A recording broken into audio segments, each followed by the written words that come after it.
social reform. This is after World War I. 2.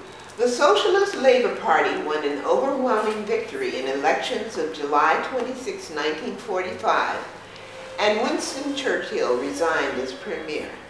But the country was bankrupt and in shambles. Like ancient Rome, Britain had long lived on tribute, taxes, and imports from colonies and conquered nations. Britain produced nothing, had nothing to export, and no way to pay for imports.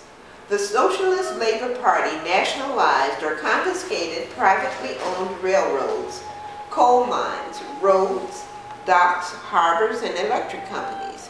With the exception of the electric companies, all were broken down and in need of repairs.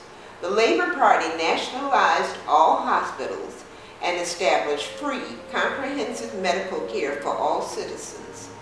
They obtained loans from the U.S. and Canada and rapidly began rebuilding the country. Now, corporate America, big business, thrived in 1945.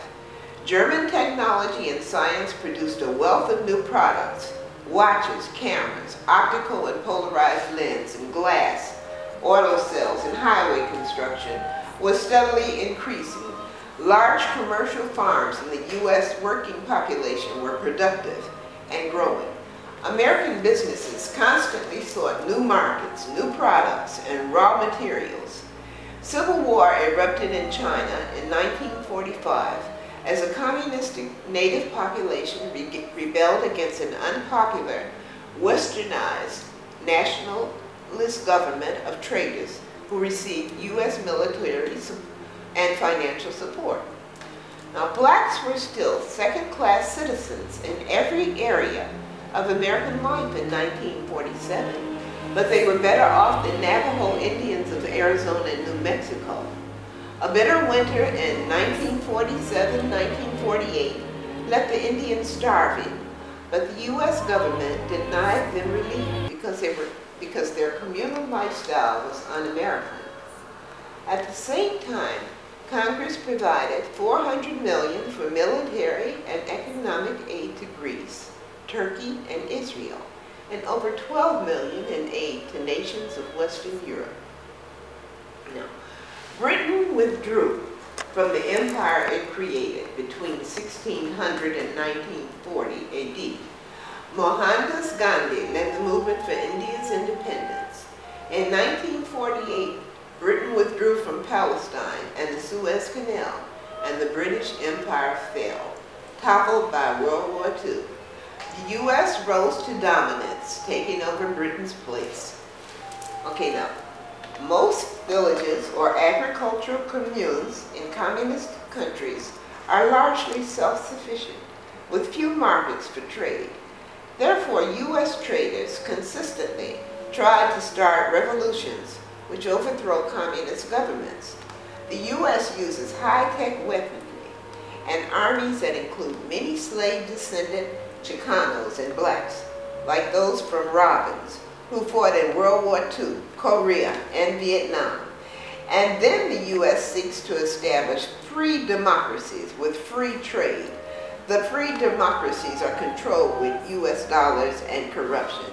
The free trade drives out all competition, establishes monopolies, produces inferior products, and raises prices. Warlike traded nations use the same systems down through the ages in Europe and Rome, Greece, Jerusalem, India, China, Egypt, etc.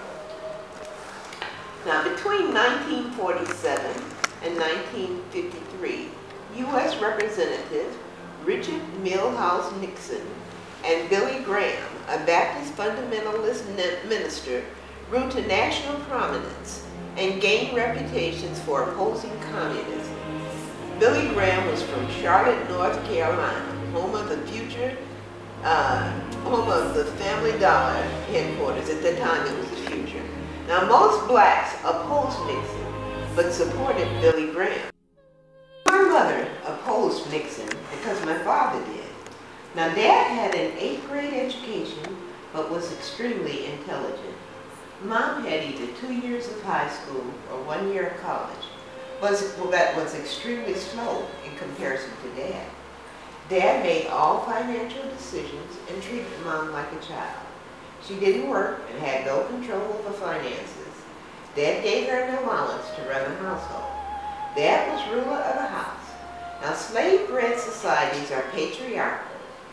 Males dominate. Mom supposedly set the religious and moral tone of the family. Mom and most women of Great Hope Church watch Billy Graham specials on TV. Mom didn't understand the meaning of anything he said. I know.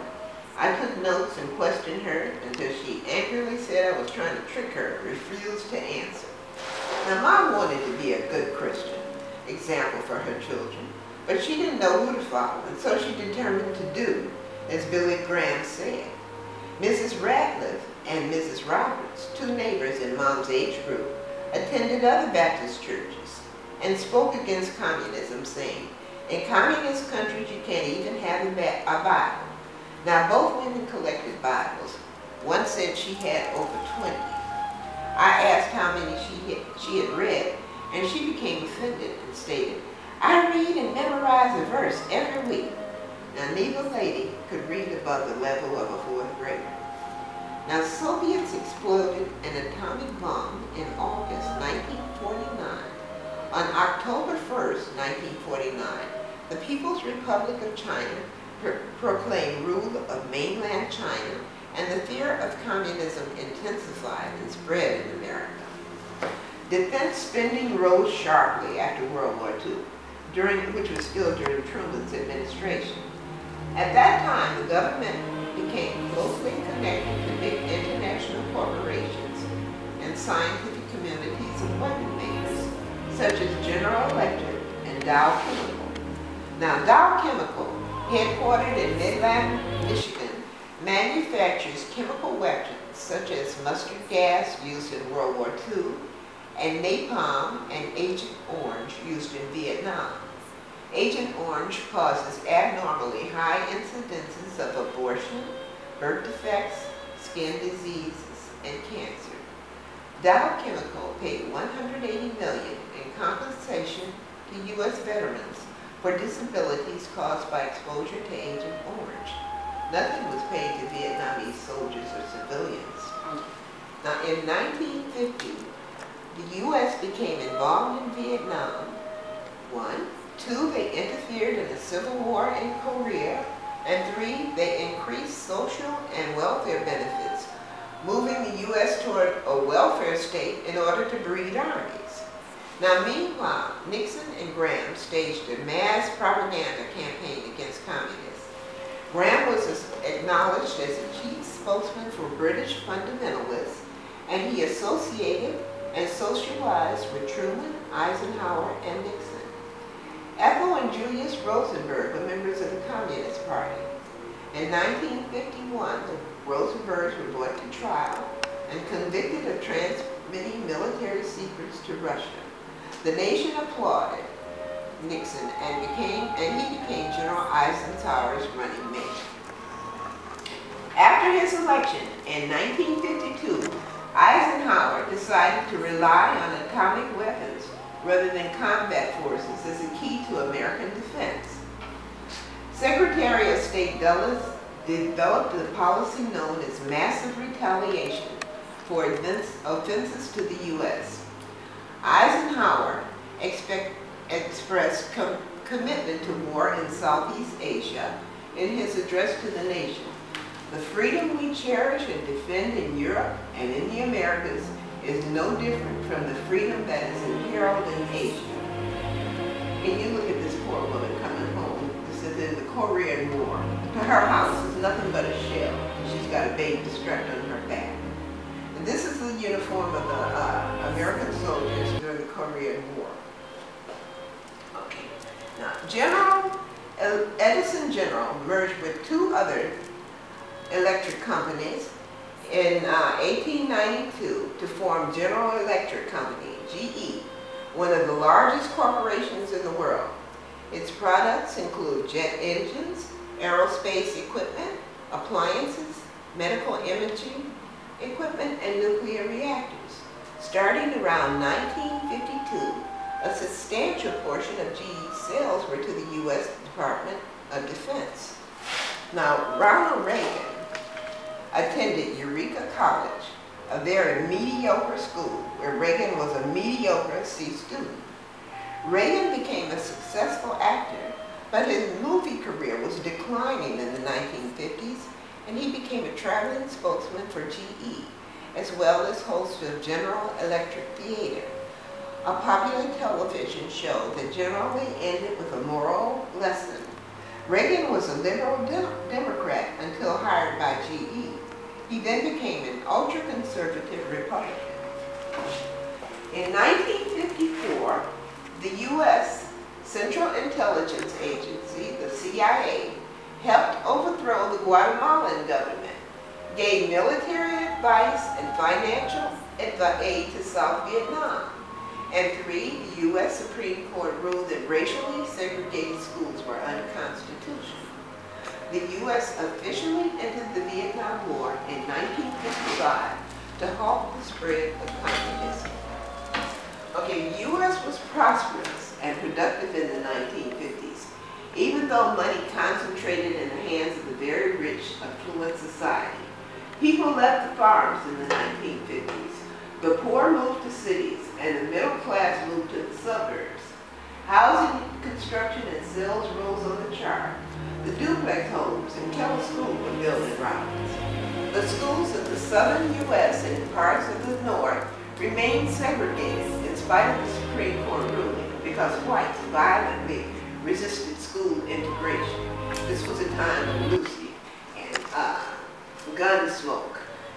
Okay, now, in 1955, Dr. Martin Luther King, a Baptist minister, started a nonviolent civil rights movement with a boycott of segregated buses in Montgomery, Alabama. The boycott was successful, and King then organized black clergymen to form a Southern Christian Leadership Conference, which united blacks and coordinated desegregation efforts. A plan to desegregate Central High School in Little Rock, Arkansas, was set to go into effect in September 1957, when Arkansas Governor Orville Faubus announced on TV that it would be impossible to maintain order if integration took place. Governor Faubus called out National Guardsmen armed with bayonets to turn away 9 black students as they tried to enter the school. A federal court ordered the troops to leave, but the students were turned around by hostile mobs of whites, chanting 2, 4, 6, 8, we ain't going to integrate. Now, Eisenhower called out federal troops to keep order. The students entered school, and desegregation of schools began.